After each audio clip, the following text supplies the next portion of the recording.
Let me tell you something about the Interstellar Combat Academy on planet Vorath. It is not a school. Not really. Schools have warm lighting and counselors who ask you how your feelings are doing. The Academy has fluorescent battle lights that flicker during combat drills, corridors that smell like burned synthetic armor, and a counselor who retired after his third student was carried out on a stretcher. He said he needed a career with less emotional weight. He now sells decorative rocks on a moon somewhere. Good for him. The Academy sits on the edge of the Vorath Highlands, where the wind comes in sideways and the temperature drops fast enough to remind you that the universe does not particularly care about your comfort. The building itself is enormous, all sharp angles and dark metal, designed to look intimidating from every direction. Whoever designed it succeeded completely. I feel intimidated just describing it. The architecture alone has probably broken 3 cadets psychologically. Every species in the known coalition sends their best cadets here. The Krellians come with their 6-jointed limbs and their perfect memory systems, able to recall every combat technique ever recorded. The Thuvari arrive in their pressure suits, tall and pale and deeply serious about everything, including lunch. The Moradins send their warrior-caste youth, heavy-built and mean-tempered, the kind of people who solve most problems by walking toward them very quickly. And then there are the instructors. Most of them are terrifying in the usual ways. High rank, impressive records, the kind of professional distance that says, "I have seen things, and I will not be discussing them with you." They walk the halls, and students step aside automatically, the way you step aside for something large and unpredictable moving in your direction. But Professor Kelthos is in a category that does not share walls with the other instructors. He is Vorathi by species, which means he stands at roughly 3 meters tall, built like something that decided bones were optional and replaced them with dense structural muscle. His coloring is deep gray with patterns of darker gray across his neck and shoulders, which on a Vorathi signals a combat history so extensive that the patterns have layered over each other twice.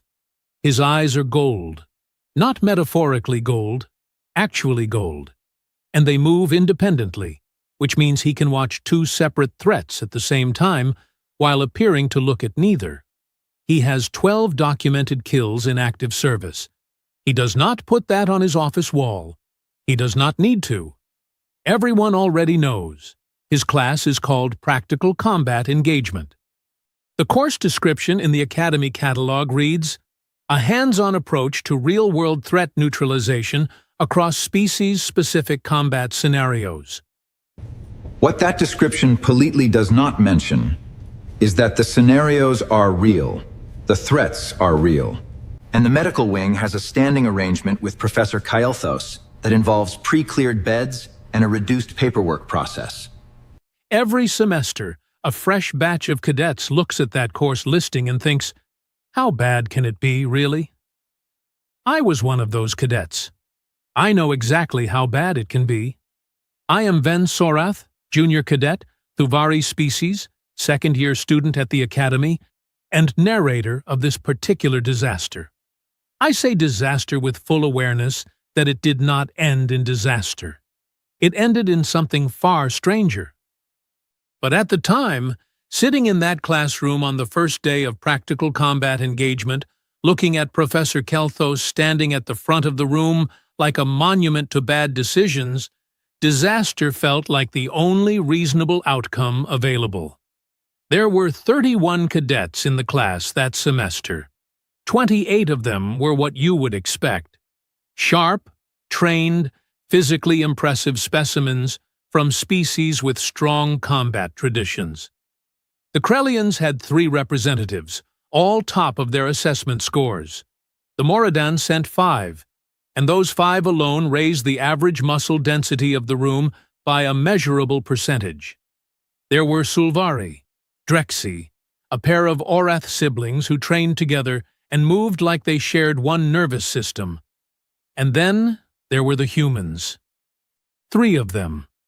They sat together near the middle of the room, which I found interesting. Most species clustered toward the back on the first day of a class like this, in the ancient and universal hope that distance from the instructor provides some form of protection. The humans sat in the middle. Either they had no idea what they were in for, or they were making a strategic choice about visibility.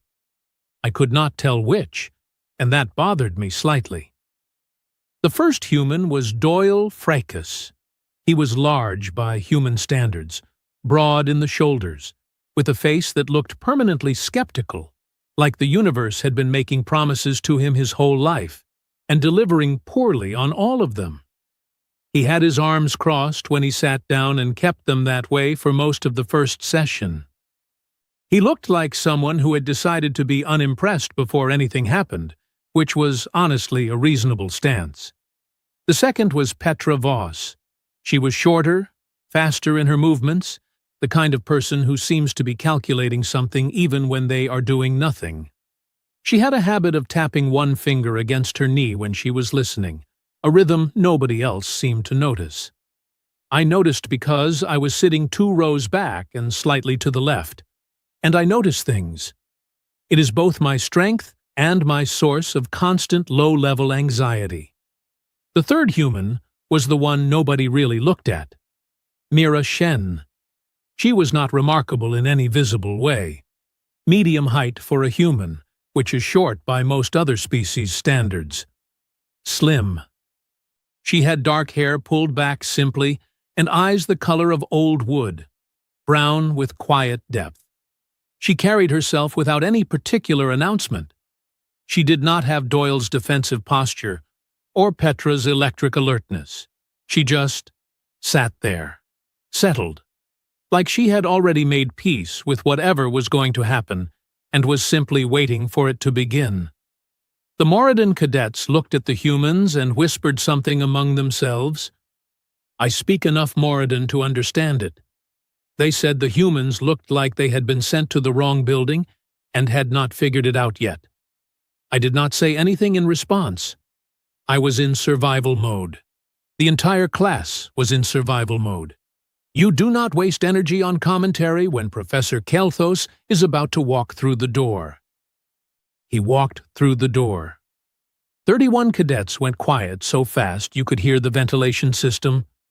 Kelthos stood at the front of the room and looked at us. Not spoke, not introduced himself. Just looked. Slowly. Taking inventory. His gold eyes moved in their independent way, which meant he was technically looking at 2 different students simultaneously at all times. And every student felt like the one being evaluated. It was an incredibly effective classroom management technique. I do not recommend experiencing it. You are here, he said finally, his voice coming out low and even, because your respective academies believe you have potential. He paused. I do not yet share that belief. Welcome to Practical Combat Engagement. The first 2 weeks were theory sessions, and I want to be honest with you. They were not easy theory sessions. They were the kind of theory that lands on your desk like a physical object and dares you to lift it. Threat assessment across multiple attack vectors. Adaptive response protocols for environments without stable gravity. Behavioral prediction models for non-sentient combat organisms. None of it was light reading. The humans kept up. I watched because I was curious and because watching other species process information is genuinely interesting to me. Doyle struggled with the mathematical sections but worked through them with a determination that was almost loud, even in silence. Petra absorbed everything quickly and asked precise questions that occasionally made Kelthos pause before answering, which was not something I had seen happen before. Mira said almost nothing in class. She took notes by hand, which was unusual, and she read everything twice. I know she read everything twice because I happened to see her note structure during a session break. She had a system. Everything read once for comprehension, summarized in her own phrasing in the margins, then the relevant sections flagged for a second pass. It was an extremely organized method for someone sitting in the middle of the room looking like she was just quietly existing. Nobody else noticed this about her. The Moradin cadets were still operating on their original assessment. The Krellians had determined the humans ranked below average on initial response metrics and had filed them away accordingly in whatever perfect recall system runs their social judgment. Even Doyle and Petra, her own species, seemed to treat her mostly as familiar background. Mira Shen moved through those first 2 weeks like furniture that occasionally asked a clarifying question. This was, as it turned out, a catastrophic misread. But we did not know that yet. On the first day of the 3rd week, Professor Kelthos walked into the room, set nothing down on the desk because he never carried anything, and said 4 words. Live assessment. Today. Now. The room changed temperature. Not literally. But if you had a sensor measuring the collective anxiety output of 31 cadets, it would have spiked so hard it might have broken the equipment. The theoretical portion of this course, Kelthos continued, moving around the front of the room in that slow way he had, is finished. You have read the materials. You have studied the protocols. You have told me on paper what you would do in a combat situation with a live organism. He stopped. He looked at us.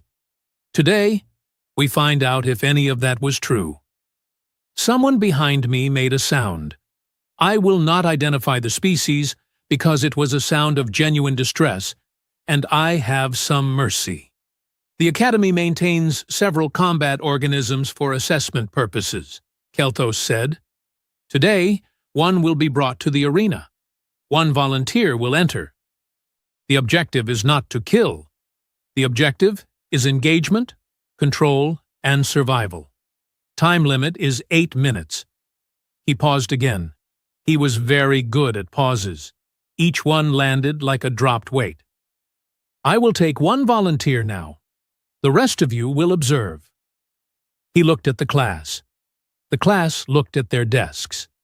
Now, I want to describe what the Gorath actually is, because it is important for you to understand what exactly everyone was declining to volunteer for.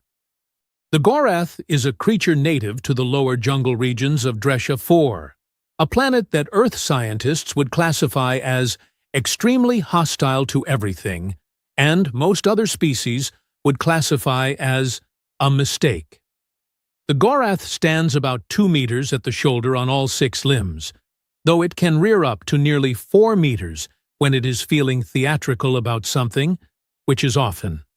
Its exterior is covered in layered plates that have evolved specifically to deflect energy weapons, which tells you everything you need to know about the neighborhood it comes from.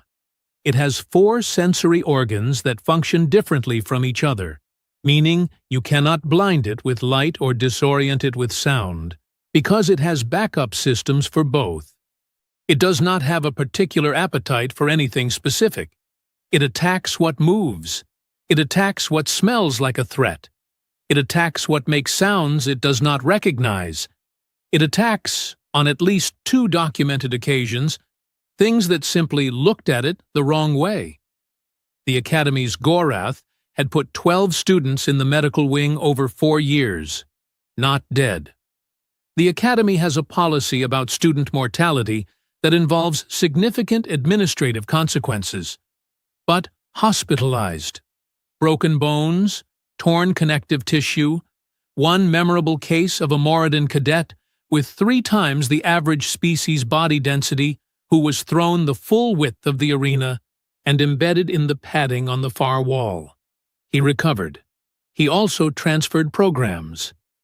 This is what Kelthos was offering the class a chance to experience. Silence. The Krellians appeared to be rereading their notes from the previous session, which they had already memorized perfectly, suggesting the note review was purely theatrical. The Moradin cadets, who had come into this class looking like they wanted to fight something, were suddenly finding the floor composition of the arena very interesting. The Drexy pair had developed, simultaneously, what appeared to be a coughing condition that required all of their attention.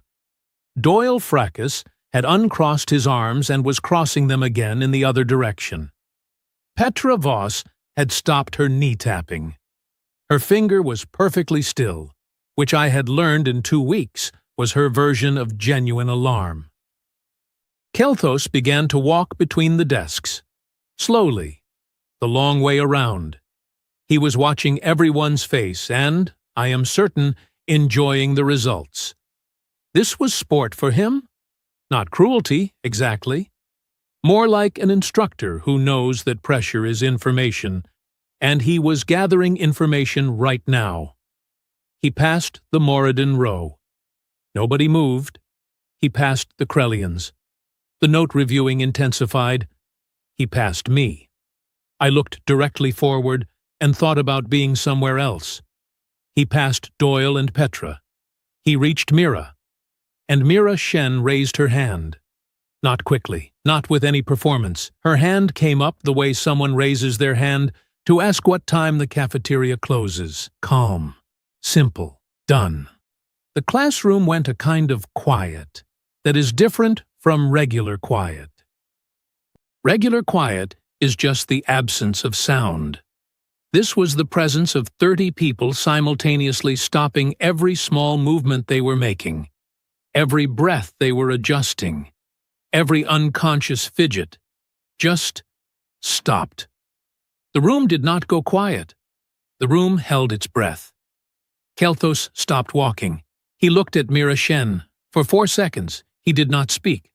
Now, 4 seconds does not sound like a long time, but in a Vorathi communication context, 4 seconds of silence from a superior after a subordinate action means one specific thing: total, genuine surprise. Vorathi are not slow processors. Kelthos does not pause to think. He pauses to choose what to say, and even that takes him maybe a second, maximum.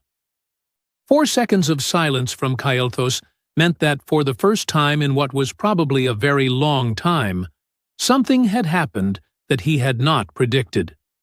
The Moradin cadets were staring at Mira with expressions that, translated across species, meant approximately, "Is she aware of what she just did?" The Krellians had abandoned the note reviewing entirely. Doyle Fracas turned to look at Mira with an expression I can only describe as deeply respectful concern. Petra Voss was perfectly still, but her eyes were bright and sharp, and she was watching Kelthos, not Mira. "Smart move, Petra," Kelthos said. "Cadet Shen." "Yes, Professor," Mira said. "You are volunteering for the live assessment." "Yes, Professor." He looked at her for another 2 seconds. Then he said, "Report to the arena at the 3rd bell." He turned and walked back to the front of the room, and something in his posture had shifted by a fraction of a degree that I cannot precisely explain, but that I noticed, and that made me very, very interested in what was going to happen next. The 3rd bell came 40 minutes later, and the entire class walked to the arena together because Kelthos had told us we were all observing. The walk was unlike any walk I had taken in the academy. Normally there is conversation, complaint, the usual species group clustering and social maneuvering. This walk was mostly silence, and the kind of sideways glances that species give each other when they have all collectively agreed to feel something and have not yet agreed on what.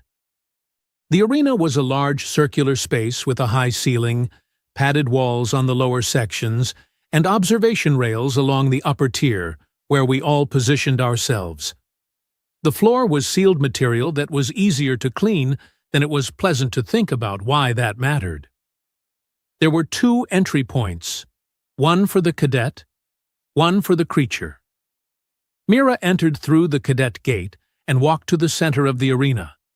She wore her standard training suit, The same thing everyone wore, no additional equipment. She did not bring anything.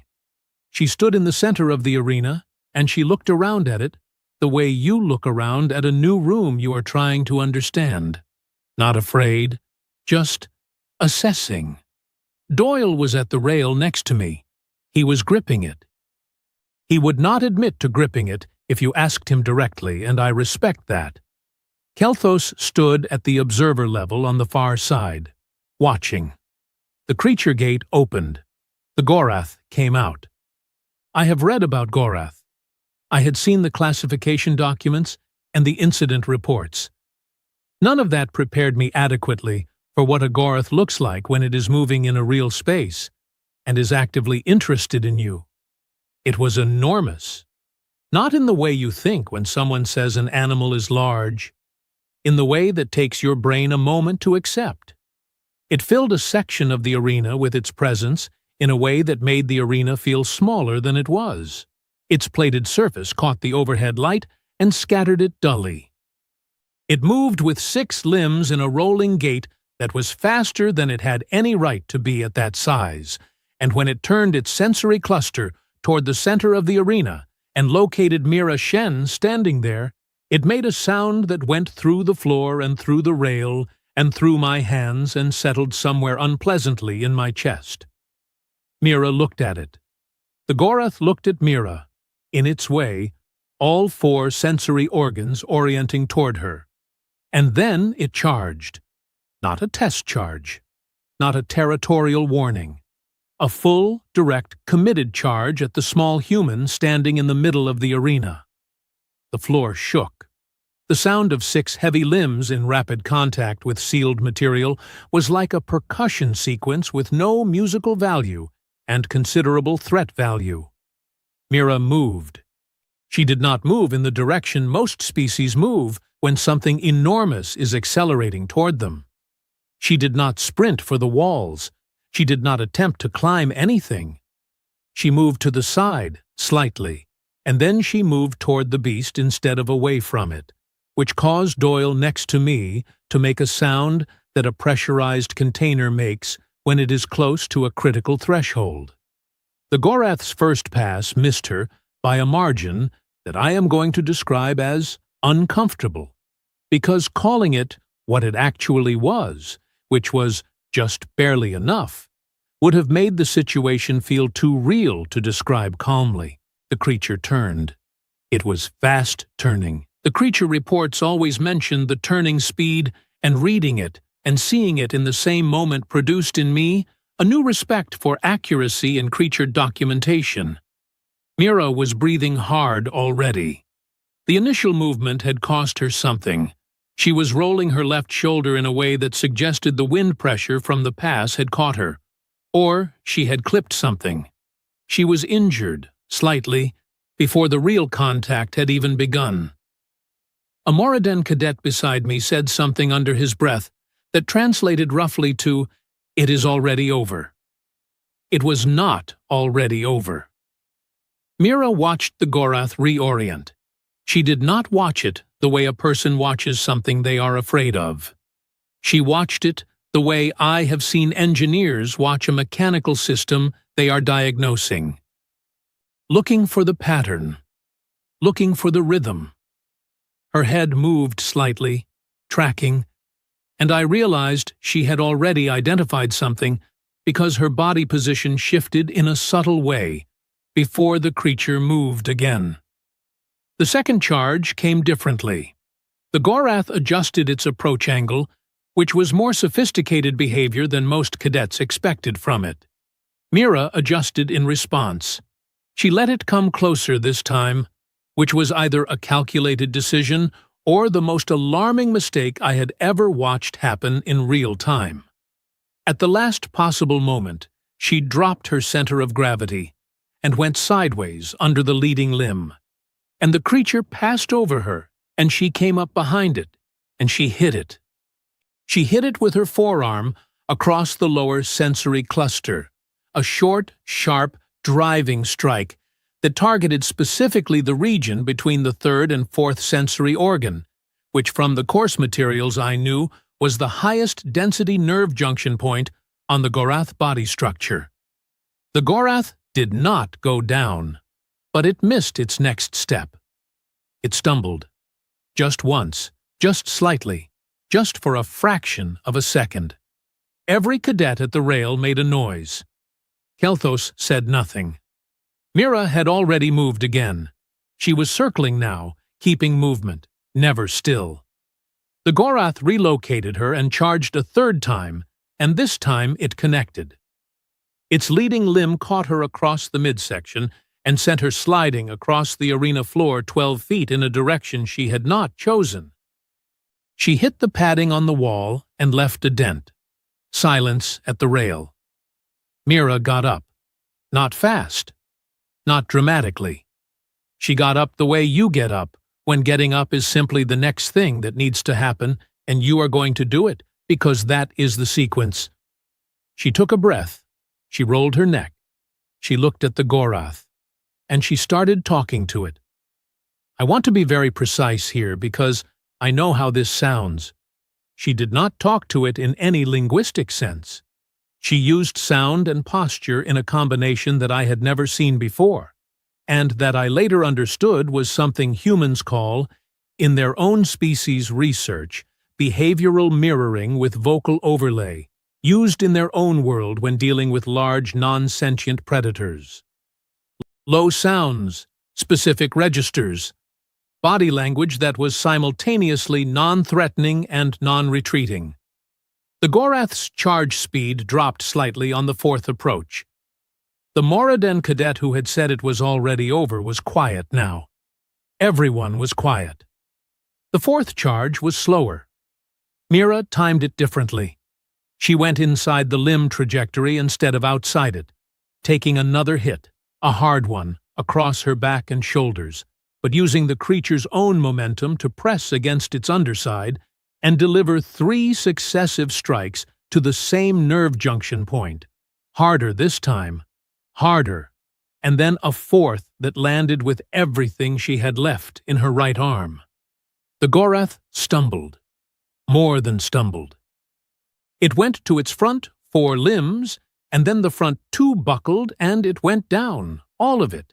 That enormous structure, 6 limbs folded, sensory cluster dropped to the arena floor, plates rattling against the sealed surface in a sound like a collapsed construction. The Gorath lay on the arena floor. Mira Shen stood over it. She was not in a triumphant stance. She did not raise anything. She was breathing. She was bleeding from somewhere above her left eyebrow. Her training suit had a tear across the back.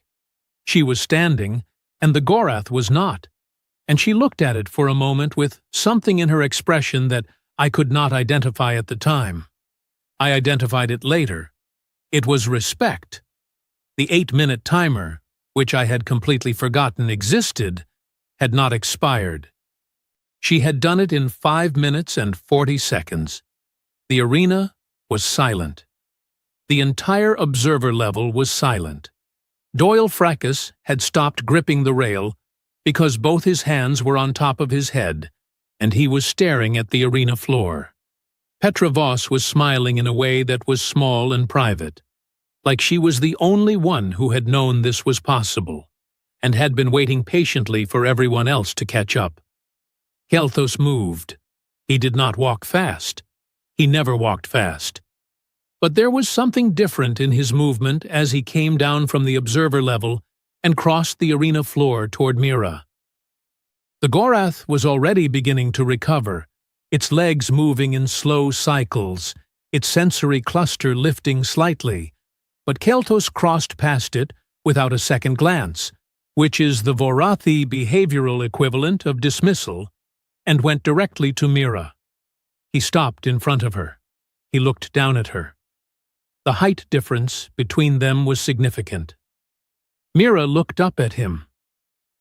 "Cadet Shen," he said quietly. I was at the rail directly above, and I could hear him because Kelthos speaks at a frequency that carries clearly, even in low volume. It is not something he does intentionally. It is just how he is built. "Professor," she said. "How many times," he said, "have you done this before?" Mira looked at him evenly. "Done what?" "This," he said, and he gestured toward the Gorath on the floor. Mira was quiet for a moment. Then she said, "Not this exactly. Different animals. Same general situation." Kael'thas processed that. "You have fought other non-sentient predators." "Yes, Professor." "Where?" "Earth," she said simply. He was quiet for 4 seconds again. 4 full seconds. "Earth does not have organisms at this classification level." And Mira Shen said, very calmly, very evenly, the sentence that I have thought about many times since.